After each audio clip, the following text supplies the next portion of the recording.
This is the Still Don't Have a Name Yet Young Adult Podcast. We laugh, we question, and we talk about real life and real faith. We're glad you're here.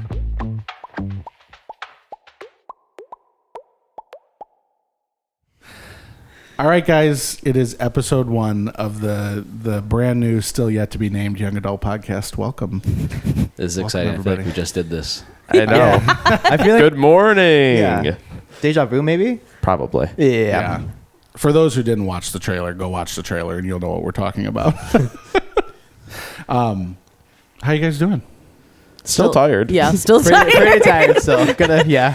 Yeah. Again, if you didn't watch the trailer, go watch the trailer because they're tired. But pretty good. But we're so happy to be here, Oh, even though we're absolutely. tired. And if it didn't make it into the edit with the trailer, Still go watch the trailer. everyone's tired. And why are they tired? Oh, because I didn't sleep. I was out late last night. Well, Ashley what were you had a doing? Concert, and I was at a these concert in three- Toronto. What concert? My Chemical Romance. That's cool. That's very not biblical. Well, Hunter, Trevor, and I had a high school late night last night. Went from 7 to 11. We were here setting up a lot before that. And we didn't get out like right at 11 because that's when it ended. We left at like PM. 12. Yeah, left at like midnight. Yeah, Not bad, though. it wasn't bad. I'm It was functioning. fun. I Played feel good laser right now. tag. That was pretty cool. Played We played laser laser tag. tag. Yeah, I it miss was really laser good. tag. You missed laser tag. I, on the other hand, went to bed at 9 o'clock. 'Cause, you know, Well, isn't that late right for now you it's nowadays? going the host needed to be fresh. So. No one is surprised by that. Yeah, no, not at all. Cool. Well, so today, I feel like we should probably start with. Should we start with like an icebreaker, or should we just get into? Oh, I'll break some ice. Icebreakers are Yeah, fun. breaking ice for sure. Break ice is good. All right, so this'll connect. You'll see in a minute, but All right. why don't we start with what is our favorite ice cream flavor? Okay. Oh, that was I good. like what you were doing there. Yeah, I don't get it. Oh my You'll see in a God. minute, Hunter. It'll be fine. Well, I like Moose Tracks. Moose Tracks is definitely my favorite. One, because it's got a bunch of stuff in it. But two, moose is my favorite animal. So you get 2 facts about me. But there is no moose in Moose Tracks. I would hope not. It's in we the can't know name. that. Animal. We can't No. know that. Yeah. You know what's crazy? I have a similar answer. Well, I have 2 answers. I think my actual favorite flavor is like mint chocolate chip because it's mint. But I was thinking the other day and I looked it up. You know Panda Paws? Yeah. Like with the fudge stripes and whatnot. I think it would be really cool if they made a mint version of that because I love Panda Paws too. And I looked up. Ooh. They do. They don't. They have a lot of they make a flavors. cherry They, Panda. cherry Panda Paws is They have like a great. pe- but no, I they're would all mess peanut up butter. some mint Panda Paws. And if I'm the only one buying it, I'd be the only one buying it. But you would be exclusively like Yeah. funding them. Well, see what maybe I'm they would saying? name it after you then. Hunter's mint Panda Paws. Hunter's maybe- paws. maybe- Hunter. Hunter's Paws. Hunter's paws. My But yeah, so gosh. I like mint chocolate chip. I love Nice. that. I'm a chocolate chip cookie dough guy. That myself. makes so much sense. Yeah, It does. Does it? Why? You seem like the type. You don't want to know. same reason he's a Moose Tracks guy. Exactly. Jordan, what do you like? So mine's a little bit more specific. It was a guy who makes like homemade ice cream. He's like, his name is Colonel. That's what they call him. I don't know what it is. It's just Colonel. And it's Colonel's Creamery in Florence, Kentucky. Plug. And he makes one called Bourbon Honey, to where he mixes bourbon and like honey. He makes homemade ice cream. It's so good. All right, Mr. Indiana. It's so good. Yeah. That actually Good sounds answer. fantastic. Yeah. Yeah. I really like ice cream with brownies in it. It's like a brownie nice- chunks. It's a nice like dessert crossover. Yeah, it's good. Just like straight vanilla? No, probably chocolate ice cream Oh, with okay. brownie chunks in it. Death by chocolate. Dude. Yeah. You guys ever have nerds on ice cream? Once in a while. We've got some friends who they will do Panda Paws with nerds on it. And it sounds not great at first. And then you do it and you're like, I think I like this. And then you eat more of it and you're like, no, this is really good. Yeah. It just makes your brain a little confused for a little bit. Yeah. Yeah, It is good though. it is.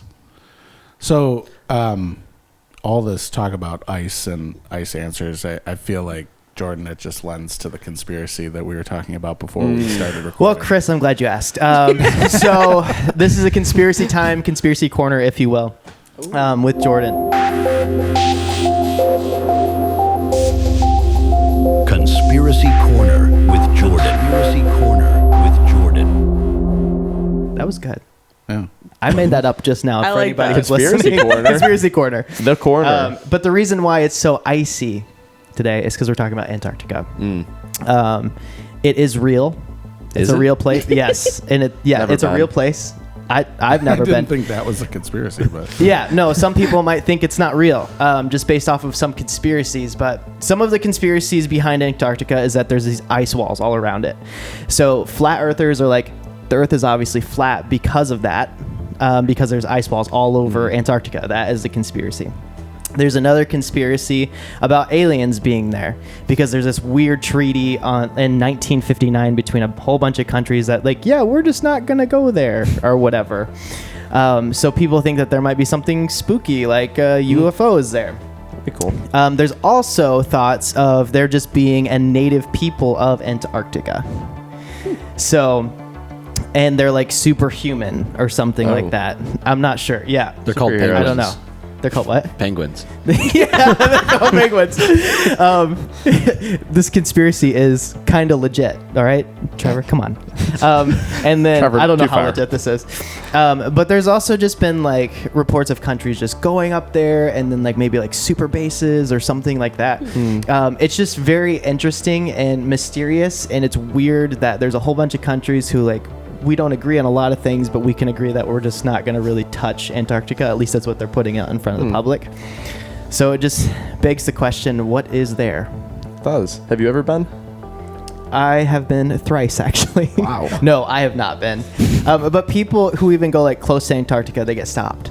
So, by what? Like navies? Interpol. yeah. So,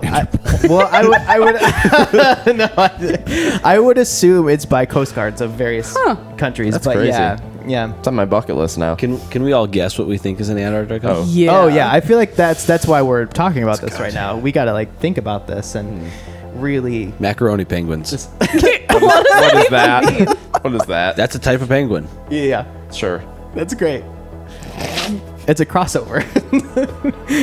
Macaroni. Craft is. made penguins. That's what they're hiding there. Trevor's just talking about the little shapes that like the macaroni comes No, in. they have a penguin named that. Yeah, doubt it. Yeah, what are you guys' thoughts about some of those conspiracies? Hold on, They are Trev. Can you conspiracies. pull up a picture of a macaroni penguin? Thank you. real. I feel like I needed a visual. Because of their hair. They definitely dwell in Antarctica. Aren't they feathers? That's a good question. What is in Antarctica? Nothing. Snow, Barren wasteland. ice. Maybe that's where the Garden of Eden is. It's a, Oh, that's a theory. so they're not guarded by I the think Coast Guard, they- but they're guarded by an angel. I feel like that was kind of more towards like somewhere near the Middle East. I've By never the- been. I've never been either. We might not be alive if we did it. Just biblical knowledge. Yeah, that's fair. That's Well, if the Earth is flat, maybe it changed. Pangea. Ooh, now it's like a that's- full circle moment there, Trevor. That's really good. I'm not understanding how the Earth being flat connects to So you ice don't walls. fall off the end, Yeah. I'm assuming. Yeah, It's like in a video game when you hit the invisible wall and you can't go any further. But it's like in Pong when the things are going up and down and the ball can't go past it. Was that an old joke? No? Okay. Oh my god. Thanks for that, Hunter. I feel like there was a lot of clarity after that. But yeah, it's basically like, so there's ice balls all around it, and if the Earth is round, then you wouldn't have these like ice walls that are just standing kind of straight up. That's basically what they say. So how do they reason with skyscrapers? I don't know. Penguins. It's just a here's the conspiracy. They voice just of reason. don't. It's just a conspiracy. I don't know. Yeah, I'm like the least conspiracy theorist person because like someone will start talking about conspiracy theories. Chris, and what I'm do like, they have there then? You seem to know a lot about Antarctica. I'm not saying I know about Oh. Antarctica. I'm just All right. Chris not does kind of work for the super- government. Yeah, What are your secrets? can't tell you. What kind That of makes penguins are sense. they hiding? Are there more than macaroni? Rigatoni. That's mind blowing. Cavatappi. Penguins. Never even heard of that. Angel hair pasta. Penguins. I think this guy's just showing off how many pastas he knows. Or penguins. Ravioli. You would never know Chris is Italian. Yeah, I just didn't think anyone really cared. Yeah, and there's like thoughts just like the same in Alaska. There's a lot of resources in Alaska. Like there are thoughts of like a lot of resources in Antarctica too. And that's like part of like probably more of the probable reason of why people are just so secretive about it is that makes more sense to me anyways than like UFOs or like ice walls or whatever else. But there are like scientists that go study there. Like I've watched documentaries. How did they get through the Coast Guard? I mean, Oh, probably they like flew. You can do anything they with a flew. camera. There's no Coast Guard in the sky. No, it's more like I think like you can't like mine resources there. Like is part of like the treaty. I mean, probably I didn't read the treaty. You guys could read the treaty if you want to. But What year was it from? 1959. Oh. Next episode, we're gonna sit and just read the treaty, Line front by to line. back. Yeah. Oh gosh. Welcome to the podcast. Welcome to the podcast. Yeah. It's actually a history-based podcast. Oh, wow. On conspiracy theories. I could get behind that. Behind Yeah. that too. Yeah. All Because right. the North well, Pole has Santa, right? So that's why we were only talking about Antarctica. Isn't Yeah. the bad Santa there? No, this is South Pole. Okay. Isn't that Antarctica? Oh yeah, actually. That All could right, make sense. problem solved. All right, we wrapped it up. Who lives in? Bad, bad Santa. Banta. Oh, bad Santa. Santa. Which is bad and Santa combined. One bind. Word and combined, one bind. Or that guy from Elf. Krampus. No, okay, Walter except for that Hobbs. crib. Hobbs. No, the guy who came in and Buddy was like, "You must be a South Pole elf." Santa. That guy. Oh my god. Okay, whatever. That could be the end of that. All right, so episode 1, I feel like we kicked it off well, talking about Antarctica and all that kind of stuff. But there also is questions we want to get to and things we want to talk about. We thought we'd like start episode 1 with just diving into the deep end, the South Pole, if you mind. Oh, that was good. I would. And just talking about like why are we here? Like the basic questions: what is life? Why do we exist? Does God exist? Can we be sure of that? So yeah, I don't know. Let's pick somewhere to launch off from and just start that conversation. Why are we here? It's a big question. Yeah. I feel like a healthy pause there is normal to just like Sure. contemplate and really think like, why are we here? Yeah. We're here, made in the image of God, to glorify the God that we're made in the image of. Whatever that might be, and that's the nice part. Like, and that's the cool part, actually. Not nice part. That sounded bad. It's the cool part about God is that we are all so different. And we have different ways that we glorify God, all of us. And that goes with our talents and our abilities, even callings that we have on our lives. So that would be like our primary, like why we're here. And I think that's such an important question because I think we get that wrong a lot. With us as people, it usually turns into like God gets out of that spot and then we are in that spot. Like we are here to glorify me. And like, it's so easy. There's a lot of people who say like, even with social media, like that's like very me-centered. No, this has always been a problem. We can just read our Bibles and understand that has always been a problem. People continuously put themselves in the wrong place. Right. So this isn't just like, oh, now we have this problem. It is not that. It's just, it's more in your face now because it's in social media and you see it all the time. Right. Sure. So that's when we get into the issues of like losing purpose, actually. And that's the crazy part about this truth is when you take God away from being the one glorified and it's me instead, you actually find a lot of the stress, the anxiety, the depression when it inevitably does not work out for you, or even if it does work out for you, you find that it's empty because you're just glorifying yourself. And this goes in any walk of life.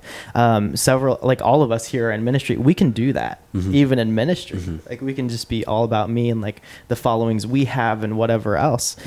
So we're not exempt from that. So as I'm saying this, I just want everybody to know, like people in ministry are not exempt from stuff like this. So our purpose in life is to glorify and to bring glory and honor to the one who made us. That's really good. Solomon, who was a king and is one of the most wise men people of all time, like he asked for wisdom from God. One of the books in the Bible is Ecclesiastes, which he wrote, is basically just exploring and trying to figure out that question of what's kind of the point, like why am I here? What are we doing? Ecclesiastes 12:13 says, "Fear God and keep his commandments, for this is the duty of all mankind." And so that is Solomon's answer to why we're here, kind of his conclusion of that. And we have the choice to do that and to follow his commandments and live after God and worship him and serve him. But we also have the option, the free will, to not do that. In my experience, when I do what God has asked of me, it usually goes a lot better. My life is more fulfilled and it's a lot more exciting and filled with what God has for me rather than the things that I want. But yeah, so that's kind of what I think of when I hear that question. Yeah, there's a lot in Ecclesiastes where Solomon's talking about how things are like meaningless, like the everyday things that we experience and see and go through. And then what you said of the main point of it there in Ecclesiastes 12 just ties it all together of like, there is value in the everyday things that we have going on. And there's value in following God and what his will is for us. And there is freedom in that too. Like we have free will, we have the option to do specific things, but God also has a will for us, and there are parts of that we have to follow. And when we do, things go well, and we see a lot of meaningful moments in that. Good stuff. Yeah, and I mean, this, like our generation especially, it feels like everything is surrounding, better job, better education, better house, better. It's not even a house, it's two houses or four cars or whatever it might be. And you kind of see like throughout history, these people who like amass things or wealth or whatever they are. And, the whole deathbed conversation where they're like, oh, I wish if I could go back, I would do X, Y, Z or whatever it is. I think too often we can get caught in that, even like in the church of, oh, we should be doing more for the Lord, or we should be doing, whatever it might be, missing the point of like why we're here and what we were created to do.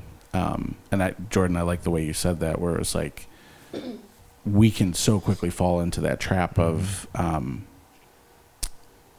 glorifying ourselves, but we would never call it that, right? Like we would never say like, hey, it's Monday morning, I am here to glorify myself. Like we don't like outwardly proclaim that. And yet it's so easy to slip into when you're looking at that.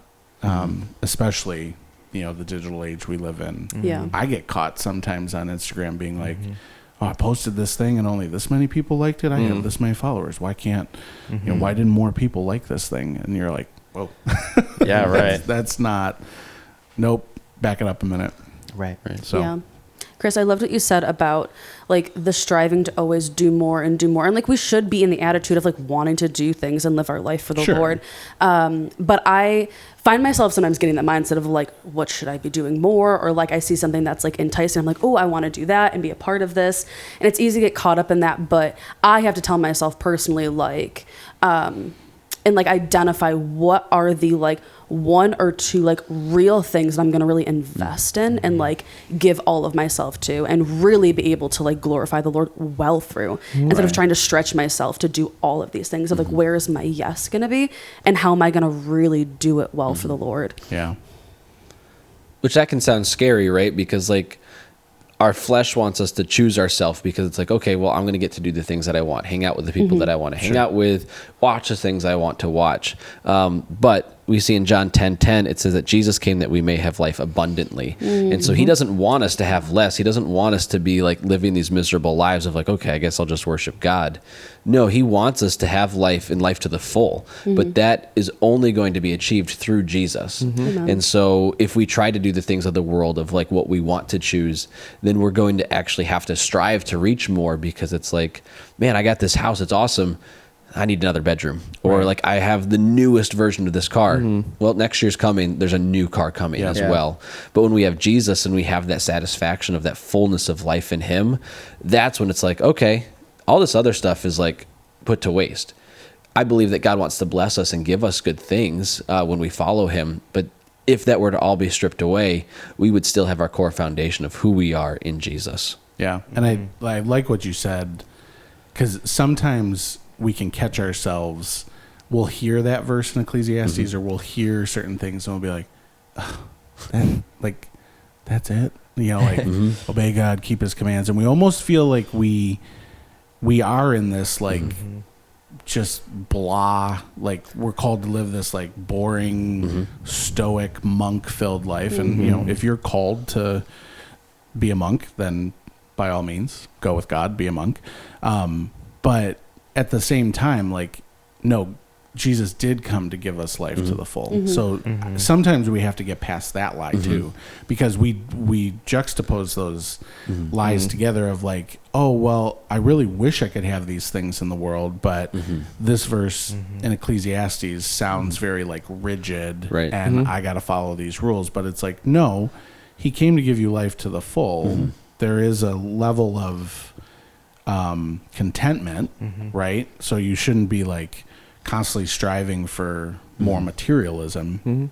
But Jesus didn't come to be like, yeah, be miserable. Like, we hope you have a miserable life. We'll see you in heaven.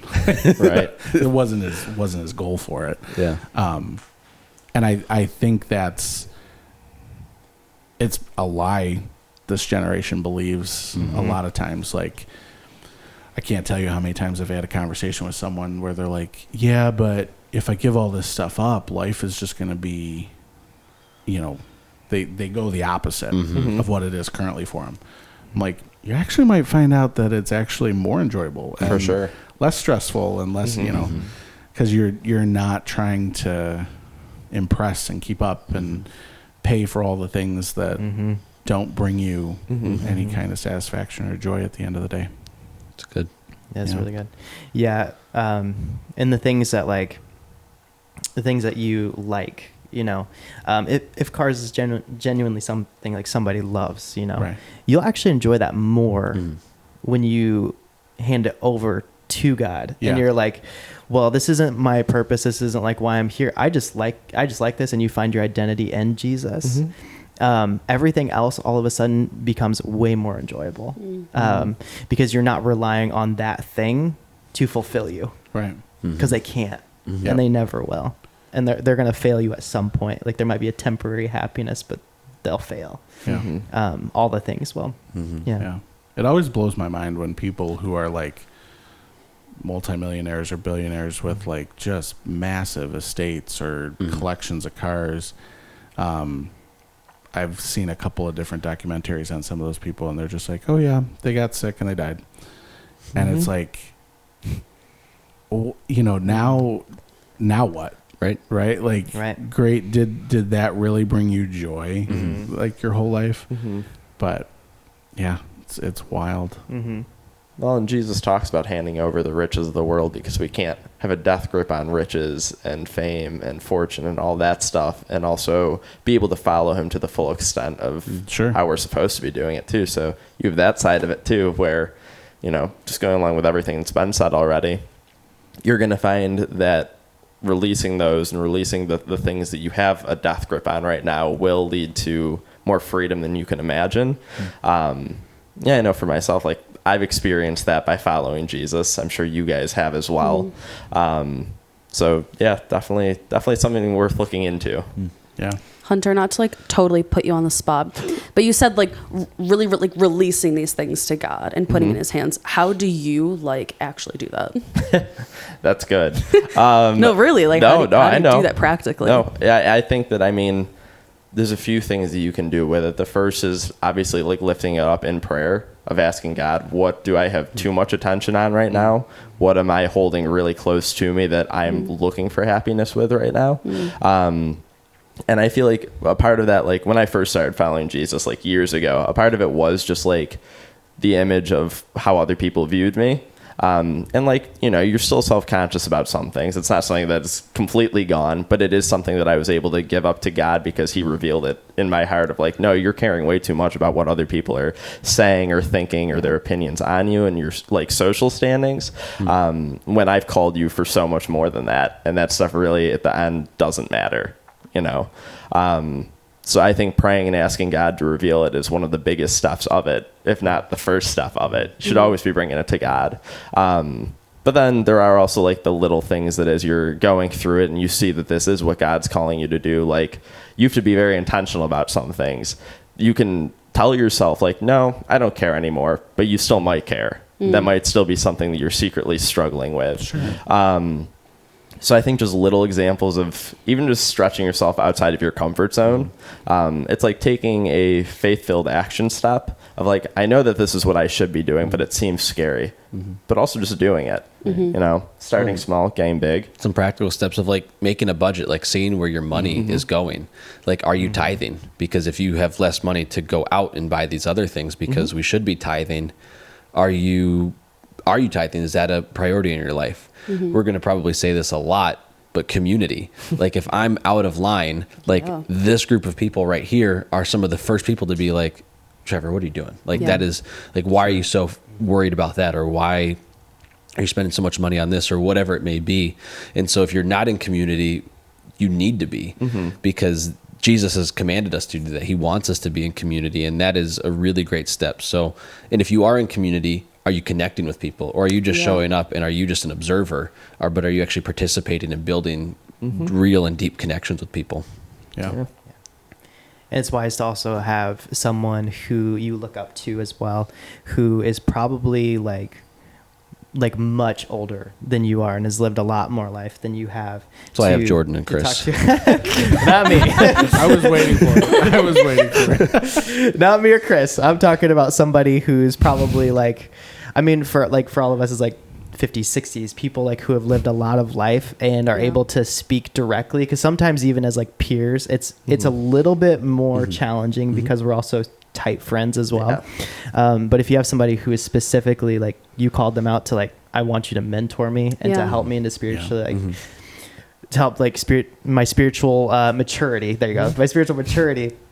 They can call out things a lot easier because you gave them that open door access and they might not care as much about like what you think, right? Especially because you gave them that opportunity and the open door.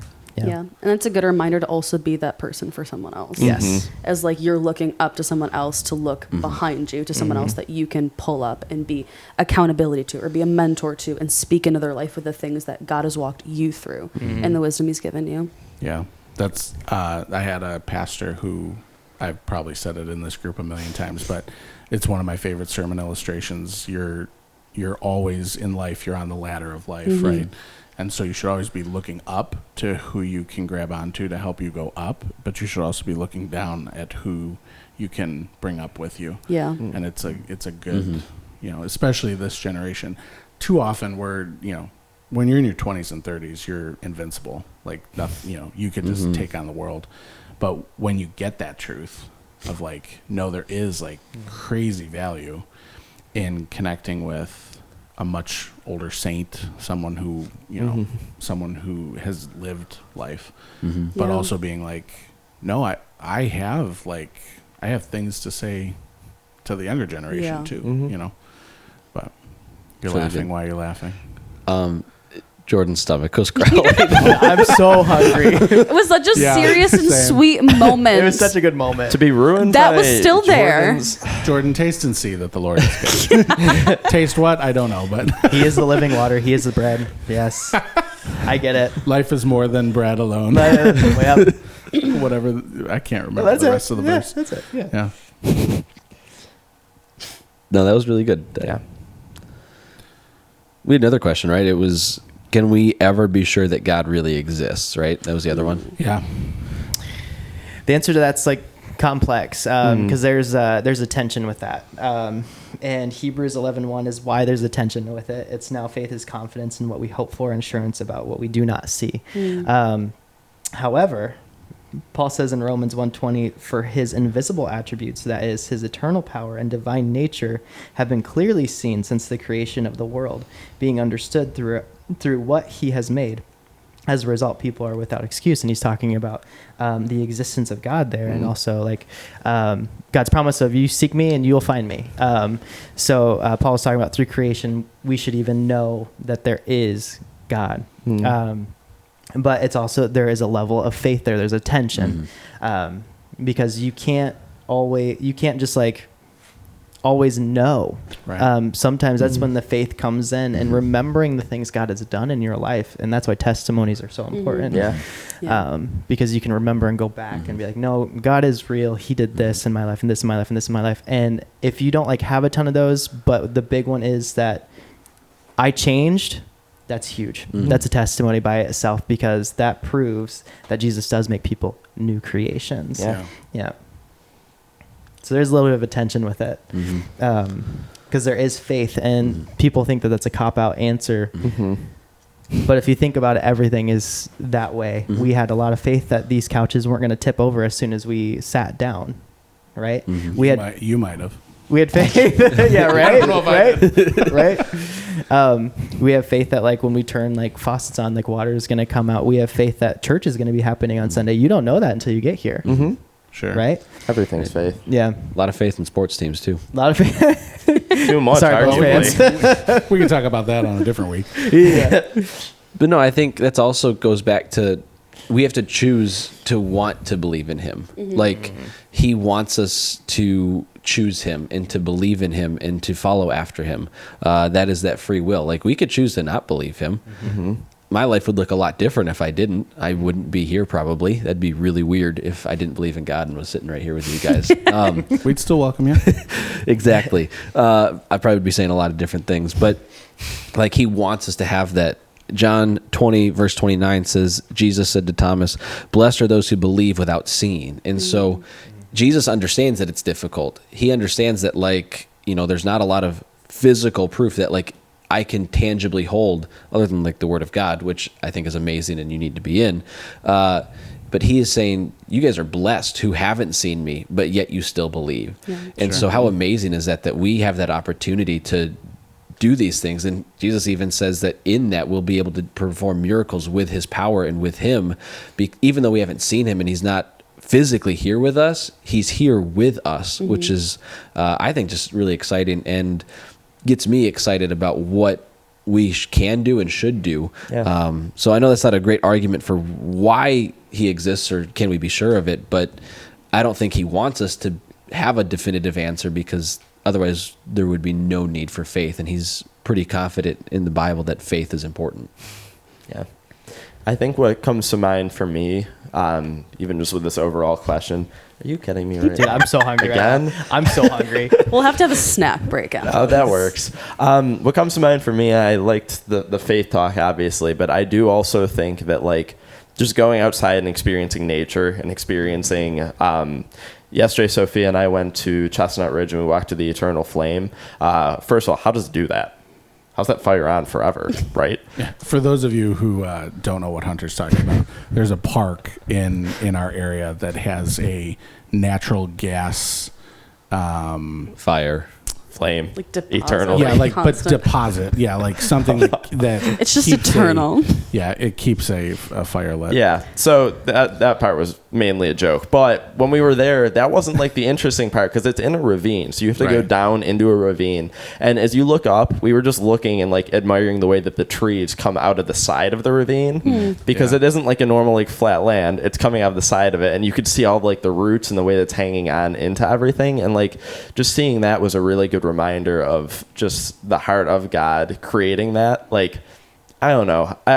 again, it's not going to be a perfect answer because this is a very difficult question to have a perfect answer, but it is something that like being outside and seeing nature definitively to me proves that. Seeing just how intricately everything was made, it's like that didn't just happen, you know. And this is a conversation for a different day. But look at something like even the Big Bang. There's theories that was, you know, God did that. The Big Bang was something that happened, but it was God who orchestrated it to happen. So even there, this is a good science versus religion thing of they can coincide and work together. Yeah. But I think it's just really cool to see the heart behind what God did with it. Yeah. And I feel like every time you look outside, no matter what it is that you're looking at, it's like, oh yeah, I can see God's fingerprints in this. So yeah, that's good. I feel like not an answer to this question, but I love the acknowledgement that it's okay to not have a cut and dry answer to every question. Acknowledging that there's not going to be a cut and dry answer to every single question. I think that's so common, like in today's age, everything is in such like definitives that there has to be one side or the other. You have to agree with one or the other, or you're on an opposing side from someone. And I think it's so important as a believer to be okay, or when you're not okay, to like seek the Lord when you don't have an answer to something, because there are so many things we just will not ever know, and it's hard to be okay with that. But like I have to be really intentional of like coming to the Lord of like, I'm just wrestling with this question and I don't know if you want me to ever know the answer, but how do you find actual contentment in just being okay and trusting God and coming back to that faith that like I trust him. And I know that he's got me and he's in control and he has plans, and it's okay to not know the answer to every question. For sure. Yeah, at least this side of eternity, right? Because you know, you think about even when you're a child, like your parent doesn't tell you the struggle that they might be having in their marriage or the breakdown of a budget when you're 6 years old, and like, here's what mom and dad spend on groceries, and here, like, you grow up being like, well, there's food on the table, there's, you know, whatever it might be. And then you get to a certain point in your life where you're like, okay, this is now knowledge that I need to know. And so it's been revealed to me that I need to now know this. That's really good. Continue in life. Yeah. And while this question, you know, I have a heart for people who ask this question because it's very much, it's kind of what they hinge their entire life on or belief system on. So they'll be like, well, if I can't be sure of this, I can't be sure of anything. Right. And then they like walk away, or you know, maybe it is something. And so it's one of those, sometimes I think it's easy for us in the church to answer that because we'll, like you said, we're not using faith as the cop out. But we know, right? So we know through life, through experiences, through prayer, through scripture, that faith is an integral part of this. And so for people who don't know the Lord, it is kind of like that same child-parent mentality where you're like, oh, okay, I'm gonna show you this. I'm gonna teach you this. I'm gonna, you know, sometimes people who wrestle with that question are just like, how could you even be asking this? This you shouldn't be wrestling with this. And we forget, like, well, once we were wrestling with it too, you know. It's a thought on that. Thomas wrestled with it, and he was one of his disciples. He was like, I don't believe any of this anymore until I actually see him with the holes in his hands. Yeah. Like, Jesus isn't like scared of us being afraid of it or asking questions. Like, you read the Bible and you're just like, man, like these guys were legit there. Yeah. And they were struggling with this. They ate dinner with him and they were like, I don't know. To any friend or any person like who's listening to this or like watching this, like, you are in great company. Yes. You are in amazing company. Yeah. Because the very people, like you said, who were literally walking with this dude, were like, I'm not believing that. Yeah. Like, he said it a million times, right? And all these other people were like, yo, I just saw him, and you're still sitting there being like, nope, not until I see him. And we've all been there. Like, is God real? Right. So it's not like, that's not something to be ashamed of if you have that question. Yeah, not all. Yeah. It's a good question to wrestle through. And keep wrestling through it. That's the other thing. Like, we often ask questions and we're like, okay, question over. Now I need to ask like another question. But like, you can wrestle with questions for months and years, and Yep. it can be something where you're like, hey, there's just this thing. My prayer is that it drives you closer to the Lord. Like, Right. get in the Bible, get in community. We keep mentioning, get around people who can kind of help you reason through that. Yeah. But It's good. yeah, For sure. guys, that was a pretty good conversation, was it Yeah. not? Yeah. I was pretty happy with that. great. Talking about just our existence, God's existence. Some might call it our Genesis episode. Oh yeah. Oh, that's Whoa, good. starting at the beginning. I don't get it. But hey, like we would love to like hear from the people who are checking this podcast out. We would love to hear your comments, suggestions, your questions. Like we hope this led to even more questions. Yeah. And we would love to feature them and just kind of discuss them more as the podcast episodes go on. We would also love for you to join us on the journey. Like right now we're on Instagram at LCB_young adults, and follow us there. As we get going, we might make our own podcast Instagram. We'll see, what the marketing people, which we don't have yet, might tell us. But join the conversation there. Come on out. Yeah. The first Monday of the month, if you're in the Western New York area, we have community nights where it's going to kind of be like live podcast style, where we will be discussing things like this, and then just join us in community. I've always wanted to say this. Like, comment, subscribe. Oh yeah, Like, there you go. we're on all these platforms. So Wow. if you're listening, Use like the make line. sure you subscribe to stay up to date with the podcasts that we have. Share it with your other friends, your other young adults, because we want to be in community together. This is a great conversation starter of maybe somebody at work who might not even be a believer but has some of these questions. This is a great low level, low risk, like, hey, maybe you want to listen to this or come join me on this Monday night where it's a chill atmosphere. It's a great time. So yeah, make sure that you share this and stay up to date with what we have. I can tell you've been rehearsing that. That was good. I practiced it in the mirror this morning. I assume. That was That's good. And hey, like we always say, no matter who you are or where you've been, God wants to start something new in you. Bye, fam. This has been the Still Don't Have a Name Yet Young Adult Podcast. Real life, real faith, and a space you belong. Follow along at LCB_young adults. We'll catch you next time.